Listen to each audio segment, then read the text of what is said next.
Flamengo 1-0. Pura de inauguração desta Copa, outro sabor.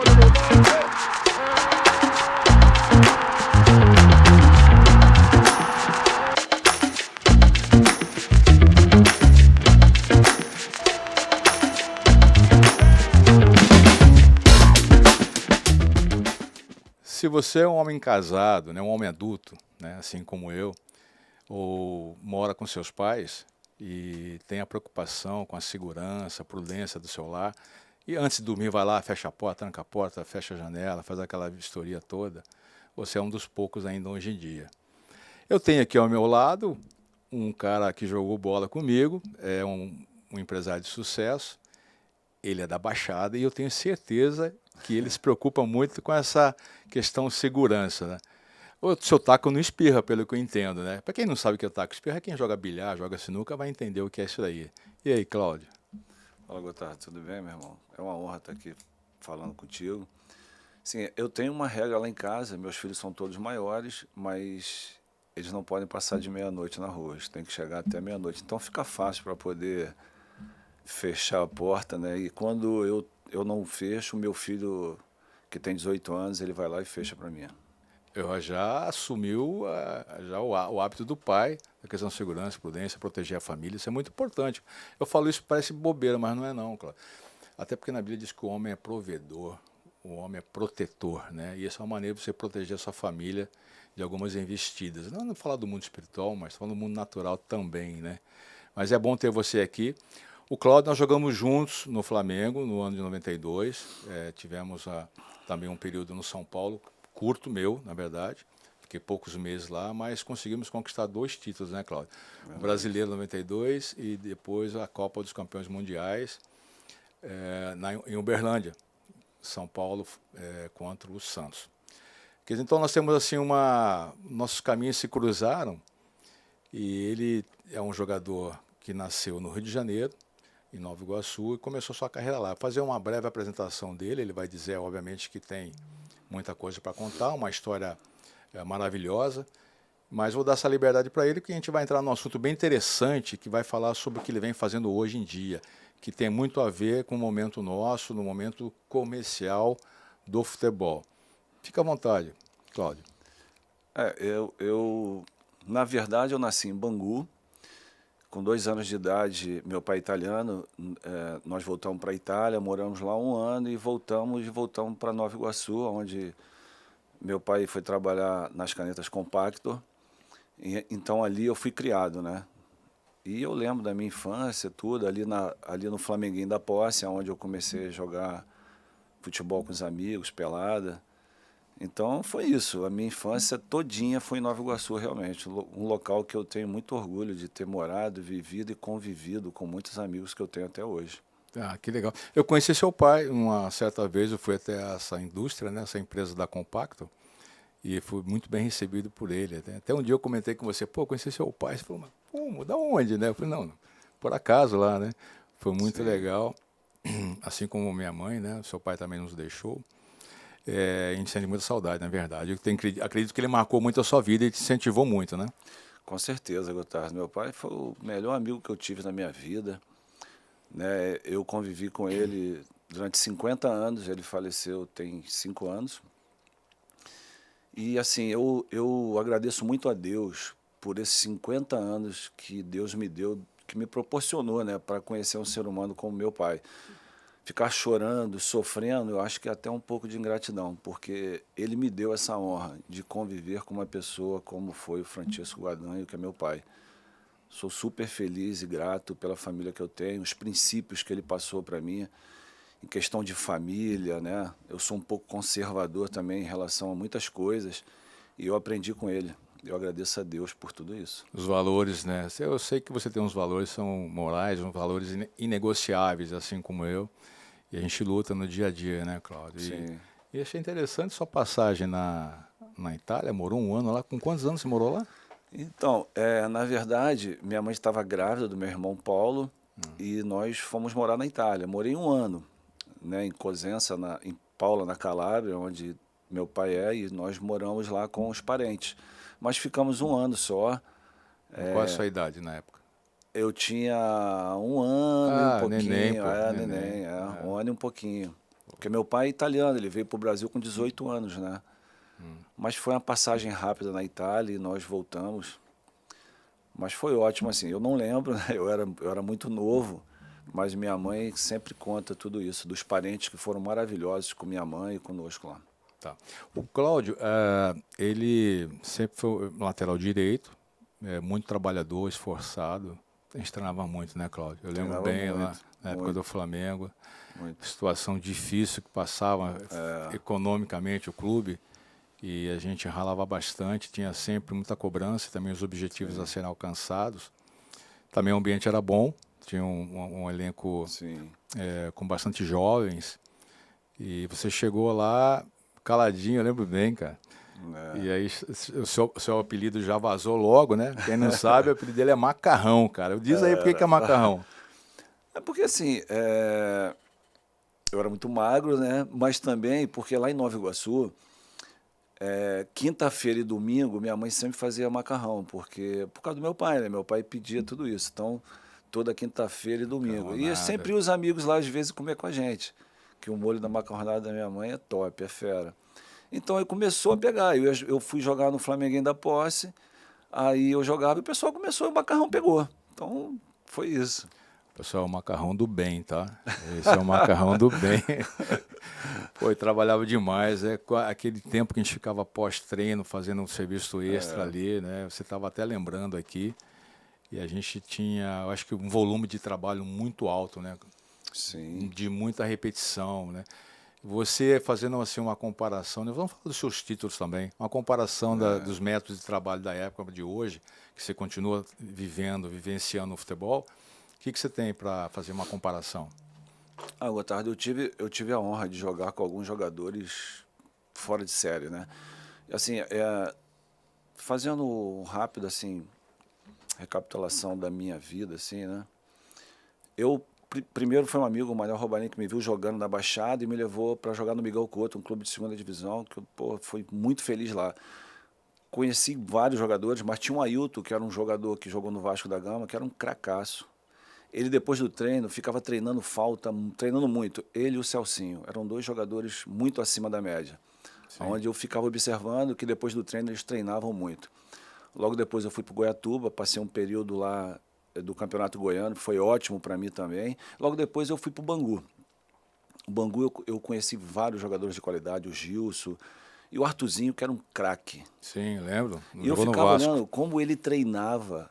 Depois do treino, ele treinava muito. Cara, ele era um jogador fora de série. Né? E cobrava, queria ganhar e tudo. E um negócio muito legal. Teve uma vez que ele chegou para mim e falou, cara, tu não é jogador para ficar aqui. Tu é jogador para estar em time grande. Eu falei, pô, mas assim, eu aprendi isso com a minha mãe. As palavras têm muito poder, né? Sim. Pô, aquilo me deu um ânimo, sabe? Me deu uma revigorada, assim, em relação a tudo isso. E logo depois surgiu a oportunidade do Flamengo, né? Onde eu tinha uma amizade com o Zinho, com o seu Crisan, onde eles me indicaram lá e eu passei um período lá sendo observado, que você acompanhou. Sim. E logo depois eu fui para o Flamengo, onde, cara, participei daquele grupo maravilhoso, aprendi muitas coisas ali, onde tinha o Júnior Maestro, que pô, é referência para todos nós, o que ele treinava, né? E depois do treino eu ficava cruzando bola, que ele gostava de bater de fora da área, ele pedia para eu ficar cruzando, para mim era uma honra. Um ídolo daquele, eu poder... Pro Gaúcho também, né? Pô, não, e cruzava pro Gaúcho cabecear. A cabeçada dele, eu nunca vi alguém cabecear como Professor. Ele. Né? O Zinho também, o que trabalhava. E aqueles garotos, né? Garotos que... né? Pô, Paulo Nunes, o Nélio, o Fabinho, o Marquinhos, né? O Piá. Djalma. O Djalma. Rogério. O Djalma é um cracaço, o Rogério, Sim. o Júnior Baiano. Então a gente conviveu com aquela galera ali que foi maravilhosa. Sim. Ali eu aprendi muita coisa. E logo depois eu fui para o Palmeiras, né? Tive a honra de participar daquele time que foi campeão de tudo. Sim. Joguei com grandes craques, né? Você é tricampeão brasileiro? Sim, sim. Pô, isso é muita coisa, Cláudio. Não é fácil. As pessoas acham que no Brasil, na minha opinião, é o campeonato mais difícil do mundo. Sim. Do mundo. Sim. A torcida, mais do que nunca, hoje ela é mais exigente que naquela época. Então, você chegar hoje a ser entre os 3 ou entre 5 melhores do Brasil é muito difícil. Então você é tricampeão, né? Eu acho que só o Andrade penta, não, o André Não, tem vários. hepta. O Zinho, acho que isso é 5 vezes. Acho que Zinho. o Andrade também. Tem alguns jogadores que têm bastante título também. Mas é muito difícil. Mas eu tive a honra, né, e a graça de Deus, assim, de participar desses grandes elencos, esses grandes craques, né, que foram referência para mim. A experiência que você adquiriu jogando ali no Flamengo, no Palmeiras, né? Poxa. A rivalidade que existe com os times na capital, o São Paulo, que depois, posteriormente você foi para o São Paulo. Isso te trouxe uma bagagem tremenda para você estar o que está fazendo nos dias de hoje, né? Mas a gente vai chegar lá depois para falar Sim. sobre a sua outra função. E desse período que você trabalhou no Flamengo, era o Carlinhos Violino, Poxa, treinador, né? fora de série, né? Sensacional, Que né? ser humano, que treinador. Porra. Até hoje, eu uso alguma das ideias do Carlinhos para trabalhar também. Você sabe que eu sou treinador. Sim. E eu gostava muito da maneira dele expor, né, o plano de jogo, a leitura do adversário. Eu gostava muito disso, sabe? Ficava encantado com ele. E ele também sabia ouvir a gente, né? É verdade. Lembra? Poucos Verdade. treinadores naquela época davam assim ouvido, né? Enfim, aí depois você trabalhou também com o Luxemburgo, Sim. no Palmeiras. Sim. Né? Acho que durante esse tempo todo, o Palmeiras foi o Luxa, né? Foi o Luxemburgo. Professor Luxa, e depois Tele Santana no São Paulo. Sim. Além desses treinadores todos, né, você consegue assim trazer 3 nomes de treinadores que tenham marcado a sua vida como pessoa também? Além deles, 3? Não, desses 3 mais alguns, você consegue resumir para mim em 3 nomes? Não, esses 3 com marcantes? certeza, né? São treinadores vencedores que marcaram muito a minha vida, né? Mas tem também o Parreira, né? Que passou pelo São Paulo. Eu fiquei um período com ele também trabalhando no Fluminense. O Dario Pereira também, que é um grande cara. Dario Pereira, o Muricy, que é um ser humano fora de série, espetacular. Muricy era auxiliar na época que eu Sim. passei por lá. Sim, Do mas Tele. depois ele veio como treinador, né? Depois ele foi para o Náutico e voltou como treinador. Que eu fiquei de São Paulo 95, 96, 97, 98. Eu fiquei 4 anos. Então o Muricy é um cara fora de série, né? Um cara muito preparado, uma pessoa bacana, amigo, amigo. E eram treinadores que sempre gostavam muito de trabalhar com a bola, né? Você estava falando do Carlinhos, tu lembra aquele joguinho que ele diminuía o campo, ficava 7 contra 7? A gente tinha às vezes 4 times, 3 times. Era uma intensidade tão grande, a gente contato com a bola o tempo inteiro, era muito bacana, né? Olha, isso é assim, uma boa lembrança, cara. Coisas da época que você faz hoje, a gente fazia naquela época. Olha só que interessante, Sim, né? Bem muito lembrado. legal, muito legal. Isso aí marcou muito. Trabalhos analíticos de zagueiros e também analíticos de atacantes, de finalização. Sim. Que, ao meu modo de ver, é uma forma de se lapidar, realmente, o atleta. Isso é importante fazer na base também, né? Hoje em dia não é muito utilizado. Estão reavaliando agora, eu acompanhando um pouco aí dos cursos, estão reavaliando essa metodologia de treinamento. E fazer assim um treinador versus o outro, Luxemburgo e Tele Santana, o que se diria dos dois? Bom, são 2 grandes treinadores, né? Eram 2 treinadores que cobravam muito, né? Eram 2 treinadores muito inteligentes, onde o trabalho tático, né, do Vanderlei era muito bom, que ele cobrava individualmente muito, né? O Tele era muito com a bola também, que a gente tinha que chegar cedo, não sei se a gente tinha que chegar cedo para bater na bola, e tinha que Trocando passe? Trocando passe, a bola tinha que comer a grama. Pô, é difícil no início, hein? No início é difícil, mas depois você põe na prática no jogo, pô, é maravilhoso. Então, sabe, foram 2 professores que sabiam muito, né? Que conquistaram muito também, né? O Tele, eu lembro bem que ele falava sobre essa parte técnica, né? Ele falou, nada adianta você ter uma estrutura tática, um time bem fisicamente, você não consegue dominar uma bola, não consegue fazer um passe daqui e ali. Ele falava isso. Sim, entendeu? o tempo inteiro. Ele era muito chato com isso mesmo. E é uma coisa, né? Porque assim, eu sempre vi assim, grandes jogadores, cara, assim, pô, Roberto Carlos, o Rivaldo, o Evair, o Edmundo, né, o Zinho, Mazinho, esses caras treinavam muito. E eles treinavam muito depois do treino. E no São Paulo também, pô, o Miller, cara, que jogador era o Miller. O Miller, eu vou dizer que o Miller, interrompendo, desculpa, ele transformou em 2, totalmente diferente. O Miller no início e o Miller no final. Você jogou com os dois, não? Joguei. Eu Pô, cons- que... Quer dizer, um só, né? Mas a maneira de jogar. Sim. Impressionante. Como a evolução Não. dele no final é absurda.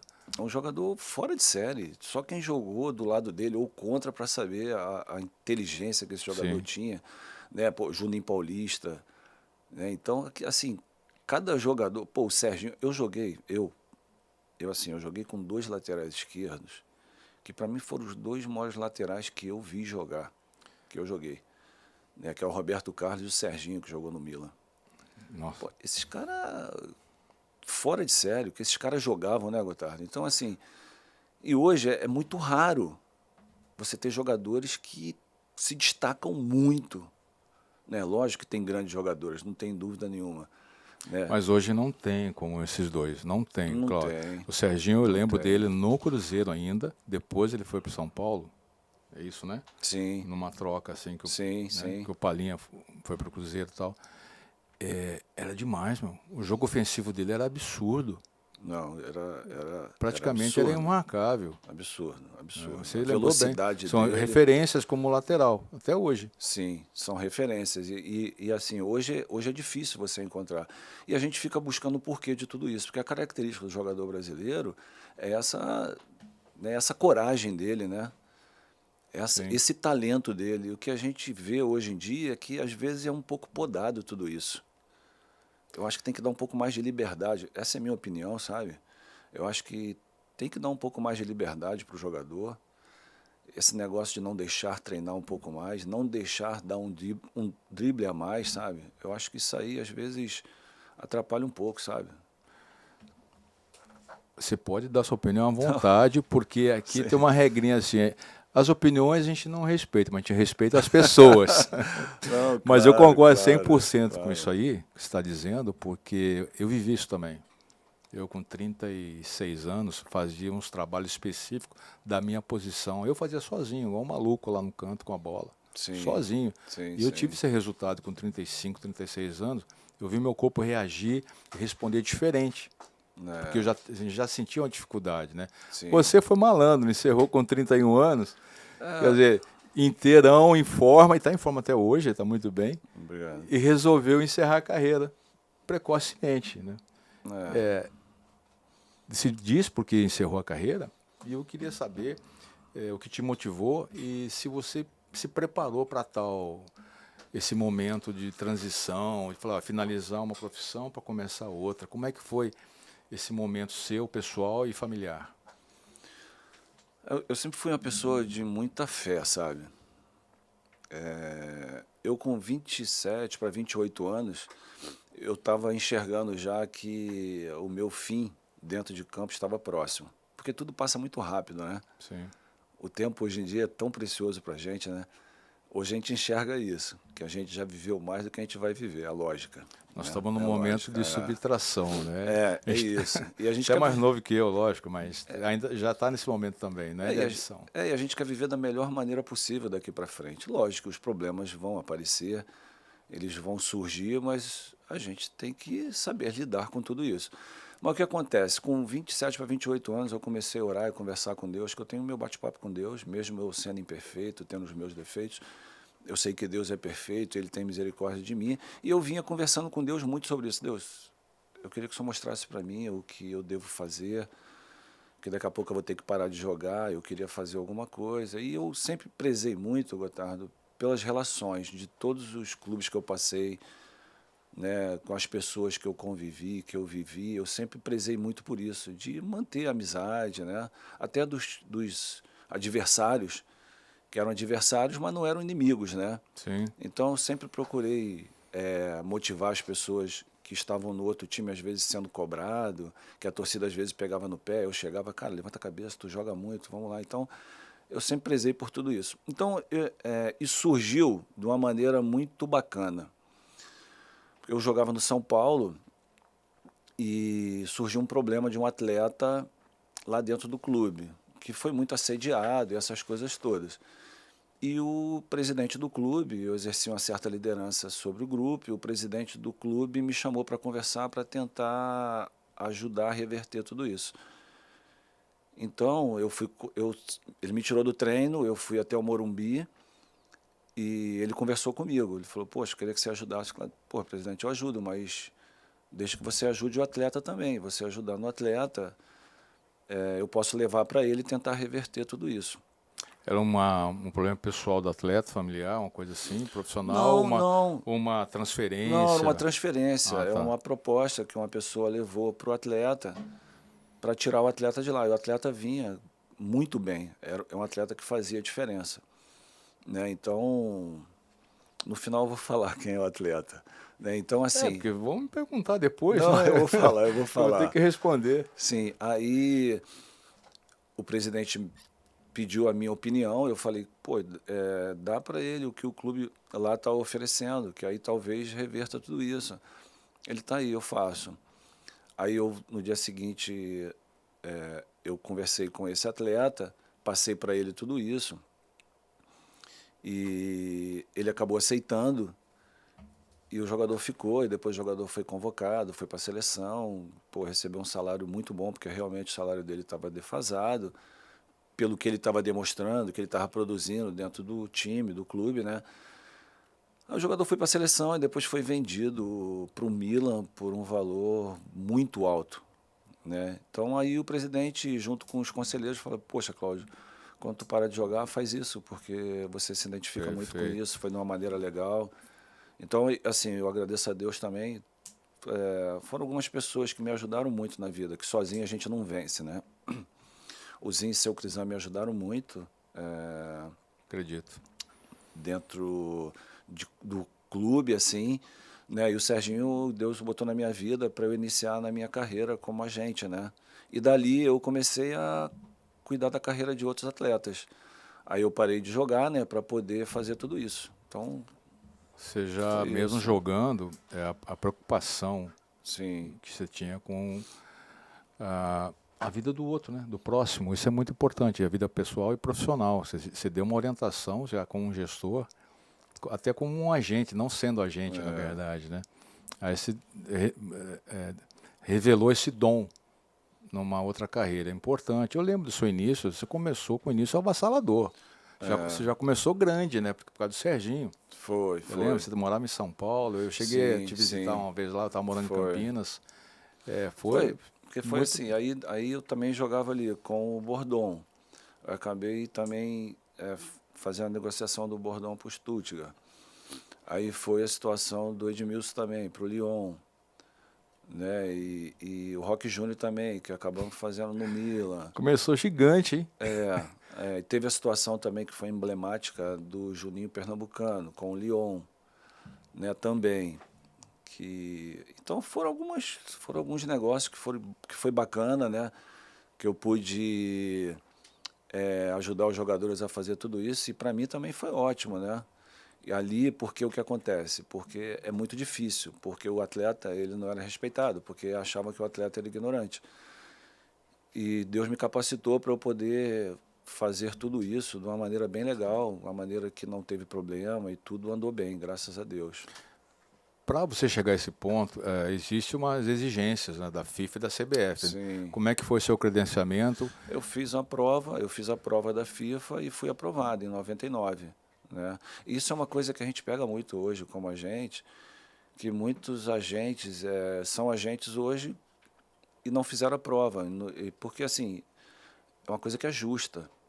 Né? Você, para advogar, você tem que fazer a prova da OAB, que é justíssimo. E como agente também, é importante que se faça a prova para se mostrar capacitado para poder fazer todas as coisas. A gente vem conversando muito sobre isso, né? O Jorge, que é o presidente da BAF, o Carlos Leite, né? Tem várias pessoas que participam do grupo que a gente tem lutado por isso. Inclusive agora a BAF entrou com ação contra a FIFA. Explica melhor para o pessoal que não está acompanhando bem o motivo disso tudo, né? O que levou a BAF a tomar essa posição, porque houve alguma alteração recentemente. Né? São vários fatores, né? Mas o principal é limitar o comissionamento, né? E mudar muitas coisas. Percentual. Mudar o percentual do comissionamento. Isso é uma coisa que, poxa, não é legal, não foi legal, sabe? Então, até assim, a questão da prova também, a prova ela é feita com idioma de outros países. Né? Então, o brasileiro, ele é o português, pô. Não é isso? Então, ele tem que falar, ele tem que fazer a prova em espanhol, Agora, francês, atualmente, então, essa é espanhol, francês ou inglês. Não, a prática. é questão de justiça. A prova foi feita desse jeito. Pô, eu acho que pelo menos tem que fazer em português para ser uma coisa justa. Né? Mas a gente são muitas coisas que a FIFA colocou que a gente não concorda. Tanto que na Alemanha também eles entraram e ganharam, na Inglaterra também, na Espanha também. Então, na verdade, o que a gente quer realmente é participar de tudo isso. Perfeito. Não é uma coisa imposta, onde o mundo hoje mudou muito, onde tem que ter o quê? O diálogo, a conversa. E eles impuseram tudo aquilo sem conversar com a gente. A gente não quer benefício de nada, a gente só quer justiça. Então, para existir justiça, é importante que haja o diálogo. Sim. Não é isso? Todo mundo tem direito a buscar uma profissão, um trabalho, Sim, né? com Do jeito que você certeza. fez essa transição do campo para um gestor, para um empresário, outros também pretendem. Porque às vezes um empresário que é apaixonado por futebol, ele não consegue desenvolver a carreira. Por uma lesão, por um familiar, né? Mas ele continua como preparador físico, Sim. como fisioterapeuta e até mesmo como empresário. Oportunizar isso aí na vida dele. E essa batalha é interessante que você acabou de dizer. Vai Sim. trazer um benefício. Existe ainda agora recentemente, a FIFA exige algum depósito, calção, alguma coisa ou não? Não, você paga um seguro, né? Só o Você tem que pagar seguro. um seguro. E assim, é muito interessante, né, o que a gente estava falando antes. Pô, eu fico muito feliz como um ex-atleta, ele ingressa dentro da profissão.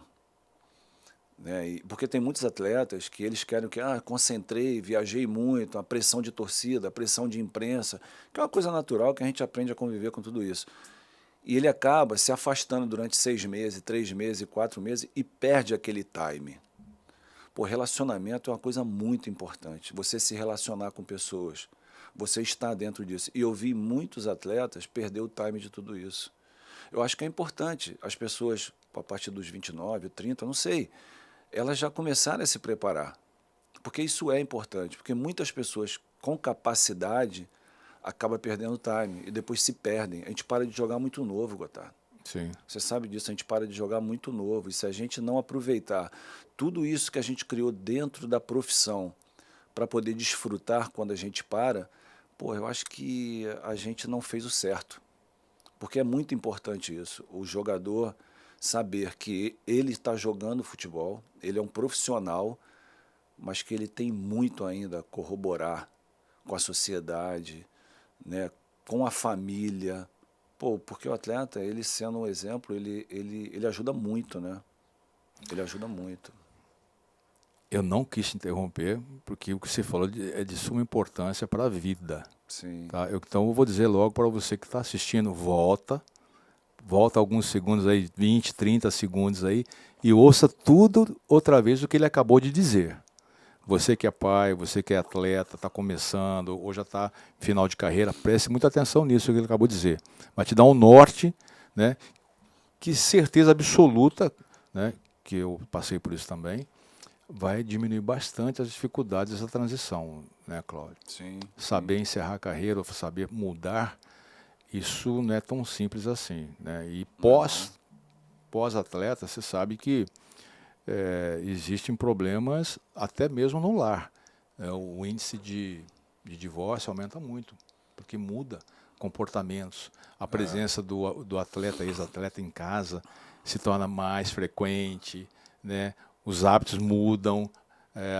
Hoje tem mídia, né? Naquela época não tinha mídia, né? Então hoje muitos saem da mídia, saem do caminho do brilho do mundo, e isso dá um impacto, às vezes, não muito positivo para o lar do atleta, quando não é um lar consistente, né? Isso é muito importante, ter atenção também nesse período. E assim, o que acontece muito também, Gotardo, quando o jogador joga no clube grande, que ele tem um salário muito bom, ele muda o padrão de vida dele e começa a ter tudo do bom e do melhor. E começa a gastar de uma maneira exacerbada. E ele acha que isso vai ser para a vida toda. Então ele não se prepara, ele não guarda, ele não gasta 30%, ele gasta 90%, 100%. onde deveria guardar no mínimo a metade do que ele ganha, né, para poder ter uma reserva. Então ele começa a gastar, gastar, gastar. Quando ele começa a descer do nível de clube, de salário, tudo isso, ele continua, Manter o custo lá em ele cima. continua com a mesma despesa. E vai secando, e vai secando, e vai secando. Então, o que acontece? Enquanto está entrando, não percebe que está saindo. Quando para de entrar, aí ele vê o que já saiu. Aí não dá mais tempo. Então, esse controle, esse equilíbrio é muito importante, porque é o que a gente mais vê, né? Tem algumas pesquisas, alguns estudos, né, que até da NBA, que o salário dos jogadores são milionários. Parece que só 5% dos atletas conseguem manter uma vida legal financeiramente. O resto tudo perde tudo. Esse cara não ganha um pouco, hein? Então, pô, isso é uma coisa a se pensar. Esses estudos são muito importantes para fazer os atletas da atualidade refletirem. Porque isso é muito importante, né? Ô, Cláudio, nós estamos falando aí do que você está dizendo, talvez 1% da categoria que tem condições de ganhar muito bem, Sim. mais 1,5% que ganha um salário bom, né, que não pode descuidar, Sim. né, mesmo jogando, né, e os demais ganham um salário para comer, para viver, para vestir, né, para tentar dar um pouco de dignidade também para as crianças, para os filhos, né. As pessoas às vezes se enganam achando que todo mundo tem mil maravilhas. Olha os salários altíssimos que acontecem nos clubes maiores, né. Hoje a arrecadação, a receita é absurda, chega a passar de 1 bilhão ano. Eu acho que todo atleta ganha muito bem. Tem atleta aí no Norte, Nordeste, aqui também na região Sudeste, que trabalha 3, 4 meses no ano só. Porque ele se diminui o número de competições, né, diminui o número de clubes, e ele tem que fazer outra coisa. Ele vai trabalhar em outra coisa, vai trabalhar em uma obra, sei lá, uma padaria ou outra coisa assim, para sustentar a si próprio e também a família. Isso é importante, essa dica aí. E também, aproveitando esse momento que você já faz a gestão de carreira do atleta, você deve ter muito caso interessante com relação ao filho, se relacionando com os pais, com o namorado, com noiva, com os irmãos, que isso tem um prós e tem os contras também. Como o que pode te ajudar ou o que pode te atrapalhar. Essa é uma orientação, tá? Você que tem um talento em casa, saber como agir, como pensar, né? Que de repente acha que está ajudando e não está ajudando, está atrapalhando o futuro do garoto. Eu acho que é muito importante, né, o pai saber que é pai e a mãe saber que é mãe. Eles têm a responsabilidade de educar o filho, independente do talento dele ou não. O que a gente vê muito hoje é o filho sendo pai e sendo mãe, porque financeiramente hoje ele ganha muito. São valores invertidos, isso não pode acontecer, isso é muito ruim. Responsabilidade, né? Porque assim, o filho não está preparado para isso e ele está num processo de crescimento. E se a educação não for legal, ele vai se perder no meio do caminho. Então, o que acontece muito hoje, os pais viram refém, às vezes, dos filhos, porque eles estão ganhando muito. É importante ter pulso firme dentro de tudo isso. E é importante também a questão da gratidão. Porque quem não tem gratidão não tem caráter. Porque se o filho não reconhece um pai e uma mãe, porque o momento mais importante da nossa vida, Gotardo, é quando a gente nasce. Quando a gente nasce, a gente não fala, a gente não anda, a gente não faz nada. E o que acontece? A mãe dá o peito para a gente mamar, né? Eles colocam roupa na gente, a gente se suja todo, eles limpam a gente, eles carregam a gente no colo. Então, os pais levam a gente no hospital quando a gente está doente. O pai se sacrifica o tempo inteiro trabalhando para levar comida para dentro de casa. Então, se o filho não fizer uma reflexão sobre isso, de saber que a pessoa mais importante da vida dele é o pai e a mãe, está errado, está tudo errado. Eu carrego comigo. Meu pai e minha mãe foram santos que Deus botou aqui na terra. O que eles fizeram por mim eu nunca vou esquecer. Eles sempre foram prioridade para mim.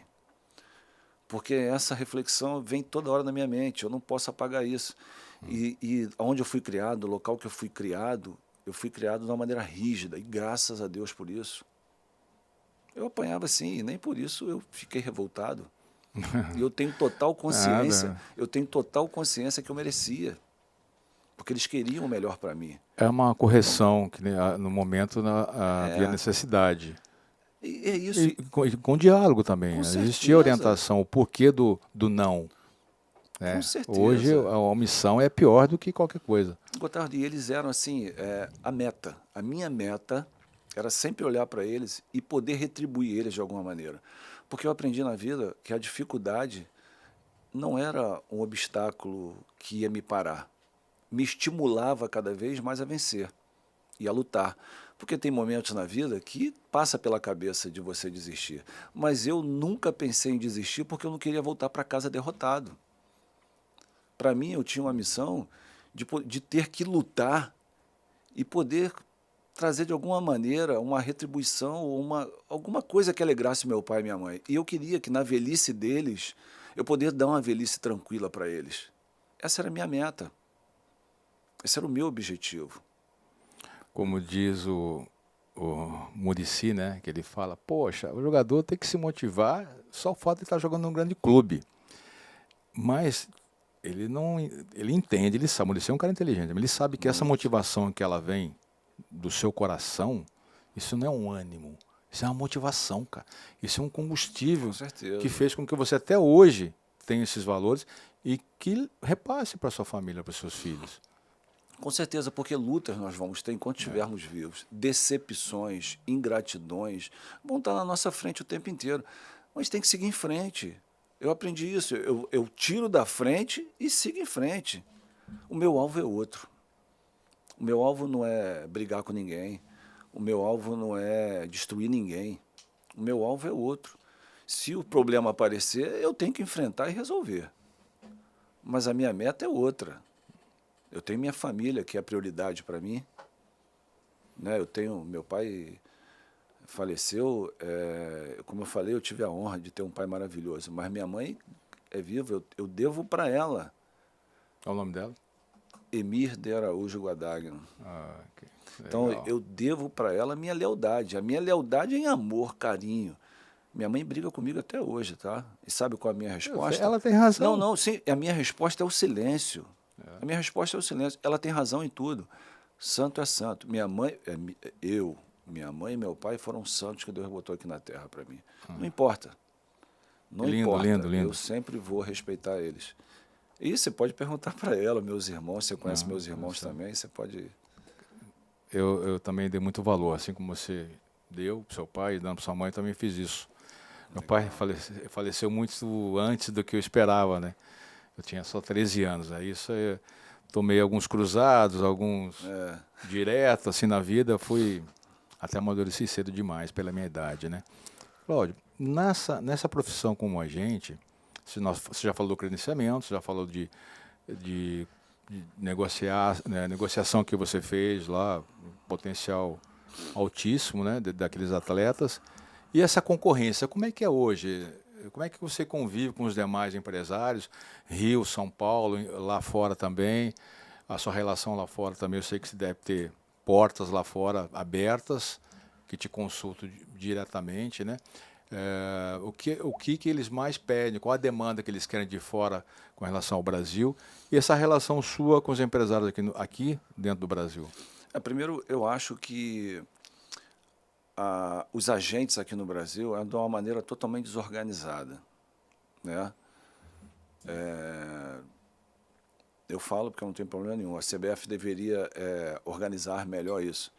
Porque fica, às vezes, dando curso, fazendo prova para entrar e encher de agente. E, pô, qual é o interesse disso? Eu, sinceramente, você tem que qualificar. Você não tem que quantificar. Sim. Então, é de uma maneira totalmente desorganizada. De uma maneira que não é legal. São tantos processos que tem, Gotardo, que eles não conseguem resolver esse problema. Cite um exemplo assim para a nossa galera que está assistindo a gente aí. Tipo o quê? Exemplo... Desses processos, dessas dificuldades. Porque são muitos processos que eles acabam a CNRD, né? que julgam lá, que vai decidir que o clube tem que pagar, ou que um agente contra o outro tem que indenizar, às vezes, e vai segurando, segurando. Então, são muitos processos que acumularam. Então, pô, e como é que fica isso? Então, como é que fica juridicamente sobrecarregado. Então, não se tem o controle. E assim, cara, você não dá um bom resultado. Isso não é legal. É melhor não pegar. É melhor não pegar. É melhor deixar na justiça comum. Porque na parte civil, se resolve. Demora, mas resolve. Se você entra numa situação dessa, é para melhorar. E você não consegue melhorar, como é que faz? Já tem quantos processos em andamento? Ah, lá tem muitos, não, né? Seu próprio? Alguns, né? Alguns, e a relação com a gente é natural que você se dê bem com alguns e você não se dê bem com outros. Mas o importante é que haja o respeito, né? O importante é que haja o respeito, porque a falta de respeito, assim, às vezes é uma coisa que não é legal, sabe? Algumas imposições desagradáveis. Eu acho que aí continua assim. No mercado. Eu acho que a pior coisa que tem, na minha opinião, é o assédio, sabe? Você pega um atleta muito novo para tu cuidar da carreira e tudo.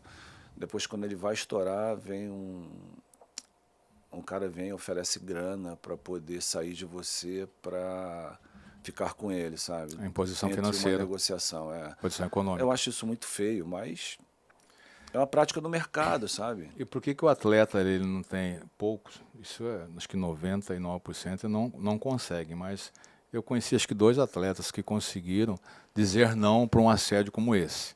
E manteve-se fiel. Acho que não tem não, Cláudio. Manteve-se fiel ao empresário do início. Eu tive alguns que, poxa, foram muito bacanas comigo.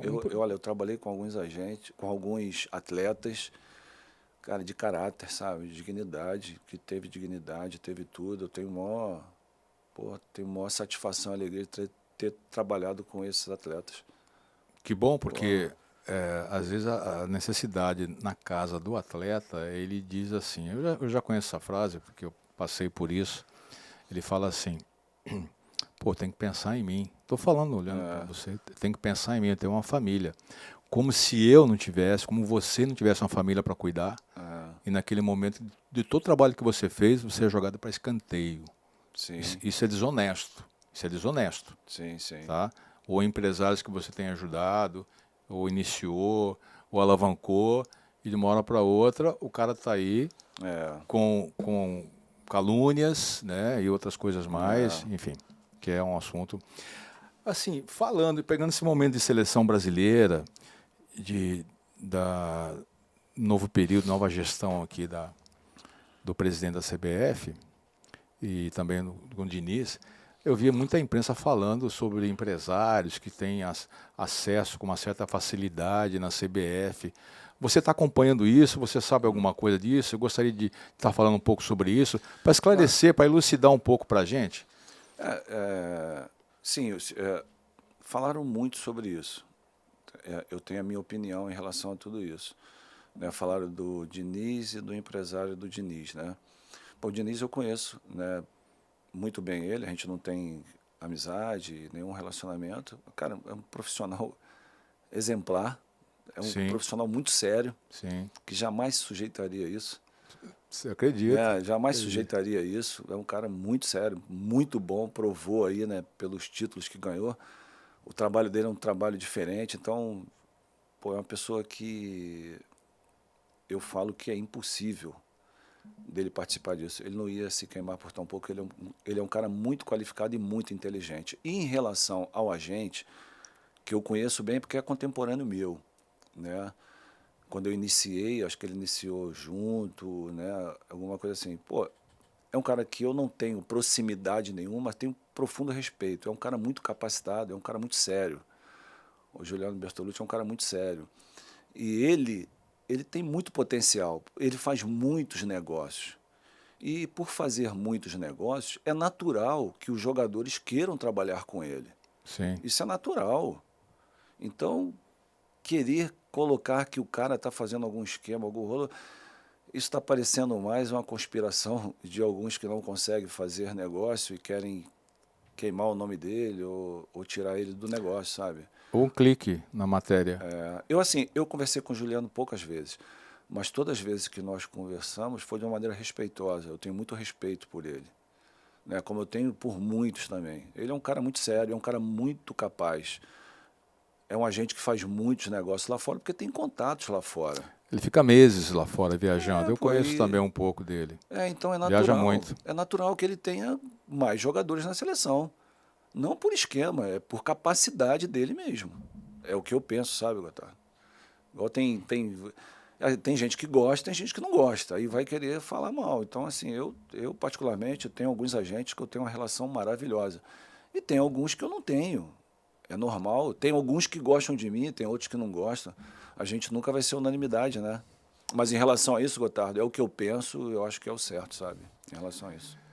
E tem um período das janelas, das transferências, né? E a gente sabe que no Brasil os clubes têm muita dificuldade. Agora, com a chegada da SAF, eu acho que isso talvez tenha melhorado um pouco mais para vocês na atuação, né?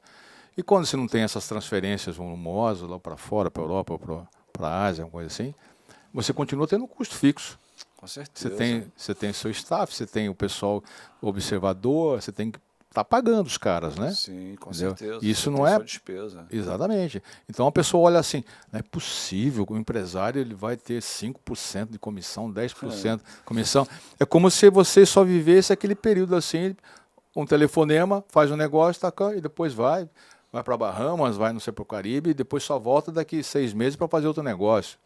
Esquece todo aquele trabalho que é feito na gestão da carreira do atleta, de mídia, de marketing, acomodação da família, orientação também no investimento imobiliário. Tudo isso faz parte do atleta. A educação do atleta também, obter mais conhecimento, faz parte hoje da gestão da carreira do atleta, né? Com certeza.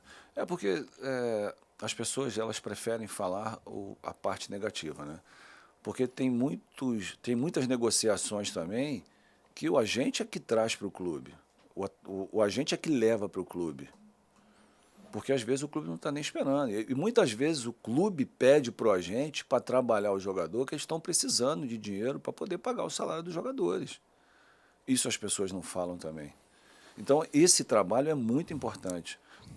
Soltou uma pérola aí agora, né? Você soltou uma pérola, porque muitos dirigentes não têm essa visão e eles acabam ligando, procurando ajuda. Com certeza. De quem entende, quem acompanha o mercado. Entende tecnicamente, entende do processo, entende do perfil daquele atleta que vai se adaptar e vai se entregar ali naquele clube.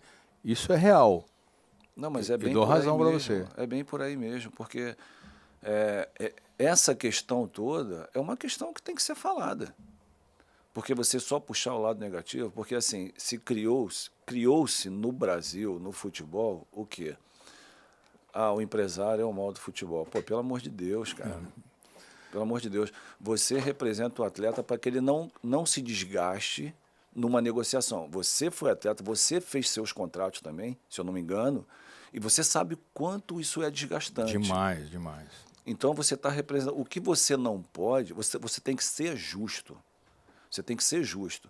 Saber do que o clube precisa do jogador, o jogador precisa do clube. E tentar chegar de uma maneira que seja boa para todas as partes. Então, muitas vezes, o que acontece é as pessoas levam para o lado pessoal. Então, o que não pode haver é conflito de interesses. Você representar o clube e representar o atleta. Ou você representa uma parte ou representa a outra. Porque tinha muitos advogados também fazendo isso. Defendendo o clube e o atleta ao mesmo tempo. Pô, isso não é uma coisa legal. E quem sai prejudicado nisso daí é o atleta.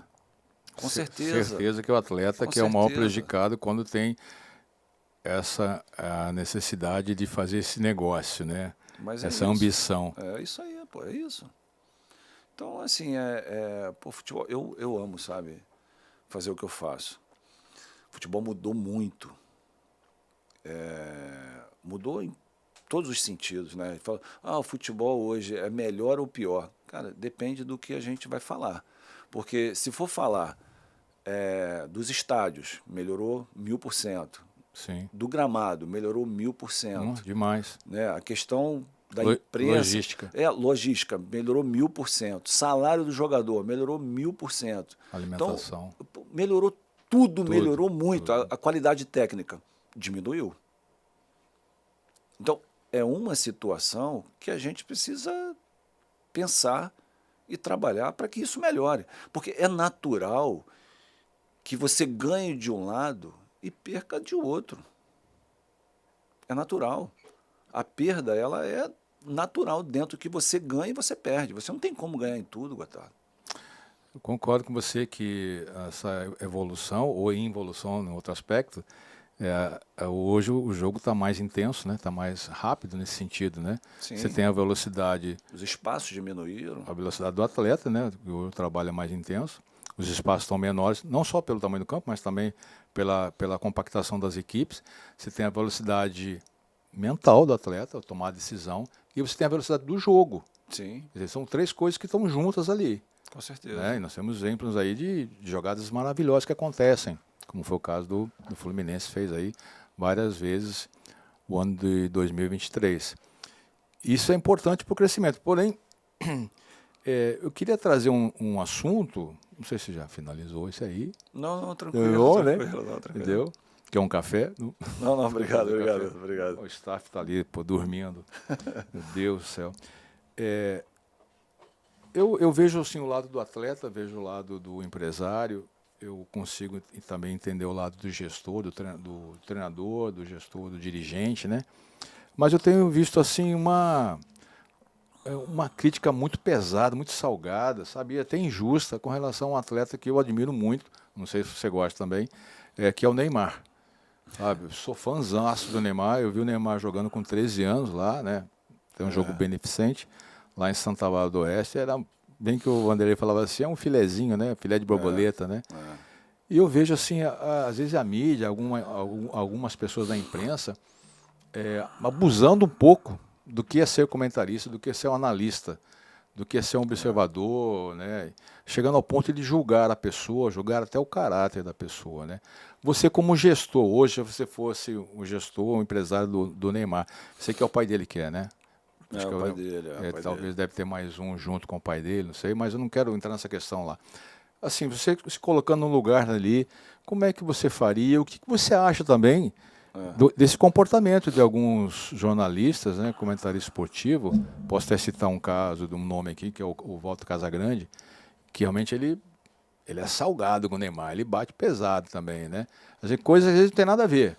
Ele fala, o que você pensa, o que você faria se fosse um agente do Neymar?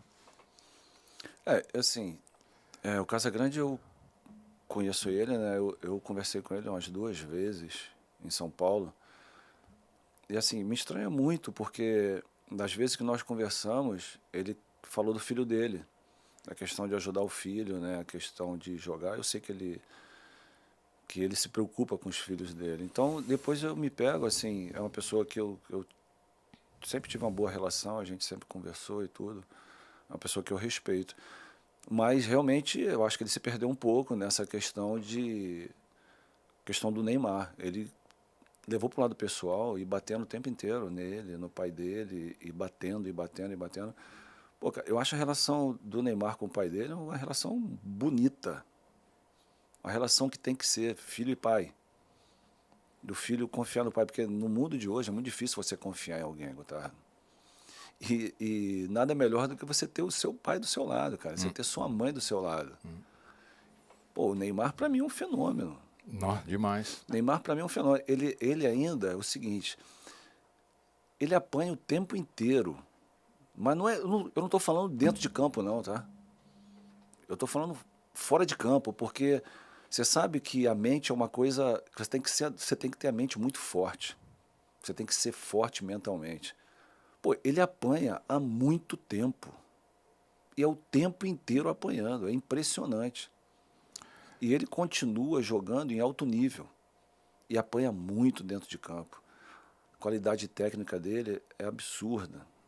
Eu observo bem isso, Cláudio.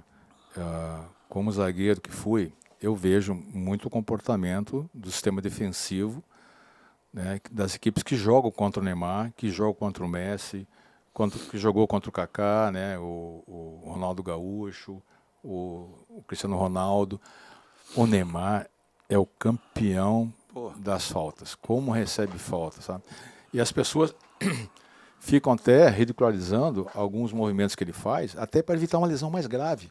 Você tem que saber cair, você tem que saber sair de uma falta, né? Se ele tiver com os dois pés apoiados, você vê, uma jogada aparentemente inocente, ele rompeu o ligamento cruzado. Quer dizer, mas isso aí, de repente, foi gerado por pequenos traumas, né, que vai gerando uma lesão mais grave. Né? Quer dizer, então, e além disso, as pessoas acham que não, que ele está representando, que é um ator, nada disso. Eu não concordo também com a maneira que o Casão fala sobre ele, mas eu acredito que ali tem mais um viés ideológico, é mais político. É como se ele não precisasse ou não pudesse se posicionar politicamente. Porque todo mundo quer se posicionar, mas nem todo mundo quer respeitar a posição do outro. justamente. É isso que é desagradável. Se você tem direito de fala, por que eu também não posso falar? Com certeza. Entendeu? Então tem que saber ouvir e entender. Ah, não vou respeitar a sua posição política. Ok, mas respeite a pessoa. Então chegou ao ponto ridículo. Aí o Felipe Melo também já falou muitas vezes. Eu vi alguns, eu acompanho um pouco, né, que eu vejo assim, alguns depoimentos, né? É desagradável, é desagradável.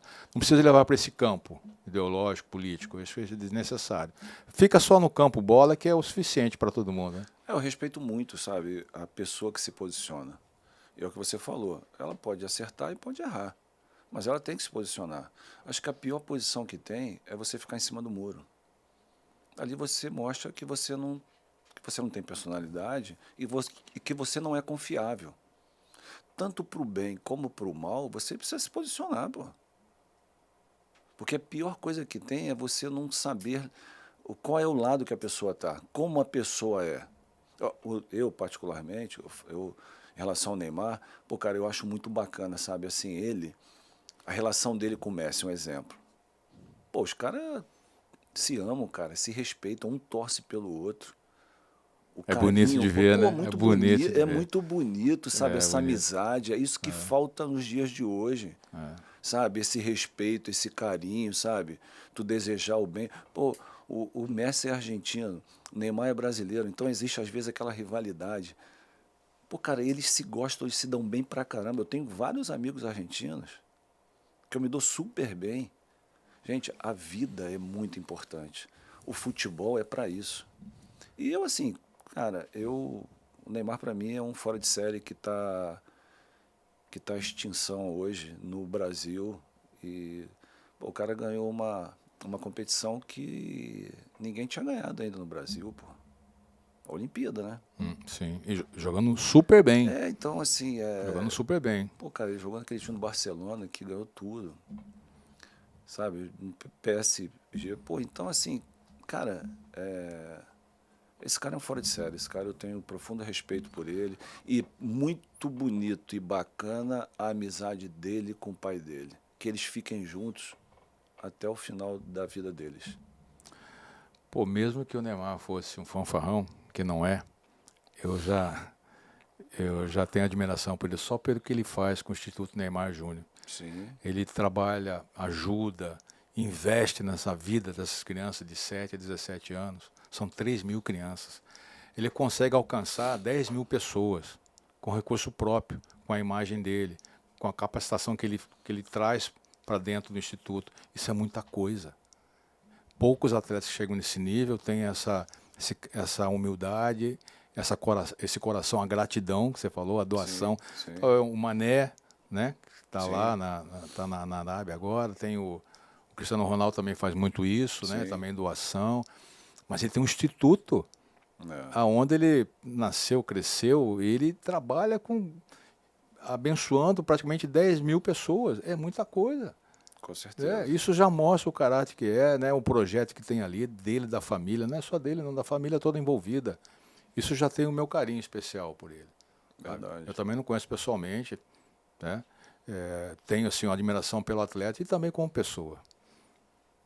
É isso aí, eu Gosto. também concordo contigo, concordo. É bastante coisa, né? Não, é muita coisa. Não, e ele é notícia, né? Às vezes é isso que faz com que as pessoas às vezes querem querem aparecer em notícia, em cima de um ídolo, em cima de uma pessoa iluminada como é o Neymar. Eu também não conheço, nunca falei, nunca vi nem nada, mas cara, eu desejo o melhor para a vida dele. Esse cara apanhou muito e apanha muito.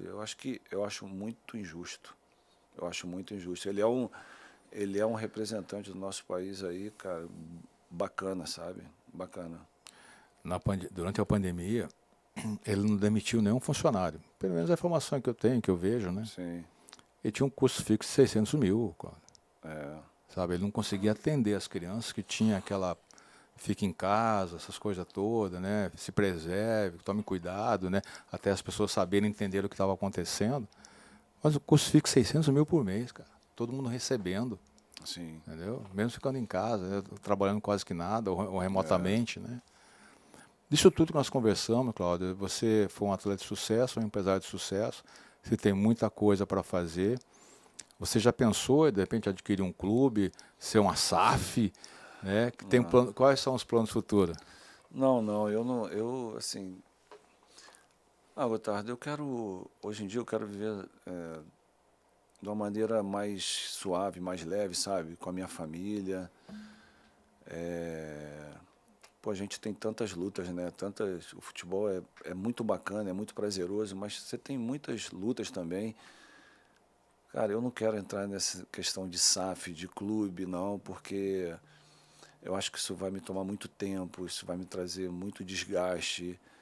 Cara, eu quero viver uma vida mais saudável, sabe? Curtir um pouco mais a vida, poder aproveitar um pouco mais. Mas é o que a gente... É aquilo. A gente planeja muitas coisas na nossa vida. Mas quem executa é Deus, né? É Deus que direciona a gente. Na verdade, Concordo. O que eu quero, Gotardo, de todo o coração, cara, é que Deus, Ele guie minha vida. E que se eu estiver andando por algum caminho que não seja legal, que Ele me bote na rota do caminho certo. É o que eu quero, é o que eu desejo. A exaltação de Deus é melhor, né? A gente erra muito. A do homem não é agradável, a de Deus é melhor. Você pode ter certeza disso. A gente erra bastante. Que ele não é injusto. Sim. Essa lição de vida que você deixou pra gente aqui. Legal. De muito trabalho, de superação, né? De sonhos que você realizou. Gratidão, sabe? né? Gratidão, de ajuda, né? De valorizar realmente a família, seus pais. Isso é uma lição de vida. Sim. Isso não se acaba. Não. E você está deixando esse legado para os teus filhos, Meus filhos, teus filhos e as pessoas que trabalham com você também. Isso aí. Isso é de muita importância. Sim. Eu queria que você fizesse suas considerações, né? A gente já está terminando. Falasse alguma mensagem para um garoto que está começando, ou eu não sei dizer se alguém que pretende ser agente, se tem uma linha, alguma coisa assim que você possa estar indicando, o que fazer, como fazer. Acho que isso é uma mensagem interessante de ajuda, mesmo, de solidariedade. A gente vive um mundo hoje, né, Gotardo, de muitas desculpas, né? Como as pessoas falam muito, muito mimimi e tal, essas coisas todas. Eu acho que primeira coisa, que se você tem metas, se você tem objetivos, cara, que você lute por eles, mas que você se prepare bastante para tudo isso. E com humildade e esforço, a gente tem mais chance de vencer, de conquistar. Porque os problemas, eles vão aparecer o tempo inteiro na nossa vida. Agora, eu não posso me entregar no primeiro problema que aparecer, e nem para o segundo, terceiro e quarto. Eu preciso seguir em frente. E para isso eu preciso me preparar, eu preciso lutar, eu preciso ter resiliência, eu preciso ter força. E a tua mente te leva a tudo isso. Porque o importante é você treinar a sua mente para aquilo que te faz bem. Assim, para mim particularmente, fez sol, eu acordei, que dia maravilhoso. Choveu, que chuva maravilhosa. Tempo nublado, que tempo maravilhoso. Cara, só de eu acordar, Gotardo, já é uma vitória. Já é uma vitória, eu ter saúde, eu estar aqui Mexer os pés. Contigo. Pô, Gotardo, a gente esteve junto em 92, cara. Olha a gente aqui, cara, 2023, cara. Daqui uma semana é 2024, né? Pô, olha a gente junto aqui, cara. Isso aqui é uma vitória. Então, saber agradecer a Deus, agradecer pela saúde, e não são as circunstâncias que te levam à felicidade. É a maneira que você enxerga, é a maneira que você agradece. Então, a vida é isso. A Show. vida é você agradecer, né? Porque realmente você tem que ser grato por tudo que Deus te proporciona. Porque a gente está de pé hoje, a gente está vivo por Ele. A gente não tem controle sobre a vida e sobre a morte. Agora, enquanto eu estiver vivo, eu tenho que dar o meu melhor. Show. Não é isso? Show demais, cara. A gratidão é a memória do coração. Eu acredito muito nisso. Esse conteúdo é muito interessante. Eu peço a você que curta esse conteúdo, dá lá o seu like, faça seus comentários também, envie sua mensagem, vai ser bem interessante. Se puder, eu vou conseguir responder. Vou abrir aquela caixinha de perguntas também. É muito bacana. Hoje o Cláudio comigo no site Jogando com Gotardo deu uma lição de vida, como profissional, como pessoa. Foi excepcional, Cláudio. Muito obrigado. De coração, eu sei que você é uma pessoa reservada. Você abriu esse caminho para mim e eu queria estar compartilhando toda essa sua bagagem, esse conhecimento com esse povo aí. Legal, Gotardo. Participe, se inscreva lá, deixa o seu like, certeza que isso vai trazer benefícios. Compartilhe também, né, essa mensagem que foi dita aqui de coração. Forte abraço. Flamengo 1-0. Pura de inauguração desta Copa do Sabor.